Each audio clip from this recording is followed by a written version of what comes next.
কি সুন্দর নাম, খাদিজা বললে ভালো লাগে না? প্রথম নারী যিনি কালিমা পড়ে ইসলাম ধর্ম গ্রহণ করেছেন আমাদের আম্মা জান, বিশ্বনবীর প্রথম বউ। 25 বছর বিশ্বনবীর সাথে সংসার করেছেন, 3 বছর বিশ্বনবীর সাথে জেল খেটেছেন, শিয়াবে আবি তালেবে। কেমন বউ? জামাইও জেলখানায়, বউ জেলখানায়। বিশ্বনবীর সবগুলো বাচ্চা সন্তান, ছেলে মেয়ে এই মহিলার গর্ভ থেকে এসেছে, একজন ছাড়া ইব্রাহিম।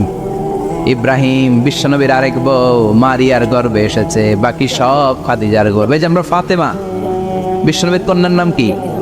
ফাতেমার মায়ের নাম কি? খাদিজা। সুবহানাল্লাহ। ফাতেমা, রোকাইয়া, উম্মে কুলসুম, জায়নাব, এই 4 জনের মাই খাদিজা। আবার আব্দুল্লাহ, কাসেম, এদের মায়ের নামও খাদিজা। বিশ্বনবীর সব সন্তান এসেছে খাদিজার পেট থেকে। বরকত বেশি না কম? বিশ্বনবী ভয় পেলে খাদিজার কাছে গেলে ভয় কেটে যেত, সাহস যোগাতেন, সেন্টার দিতেন, ছাতার মতো মাথার উপরে দাঁড়িয়ে থাকতেন। আল্লাহু আকবার। বিশ্বনবী বলতেন, রুজিক তো হুব্বাহা, খাদিজার ভালোবাসা আমার অন্তরে আল্লাহ রিজিক হিসেবে দিয়েছে। আবার বিশ্বনবী বলতেন, আল্লাহ যেই কিয়ামতের দিন বন্ধু বন্ধুরে চিনবে না, ভাই ভাইরে চিনবে না, কেউ কাউরে চিনবে না, ওই কঠিন দিনে আমি আমার খাদিজারে যেন ভুলে না যাই, আমার খাদিজারে যেন দেখা মাত্রই চিনতে পারি। এটা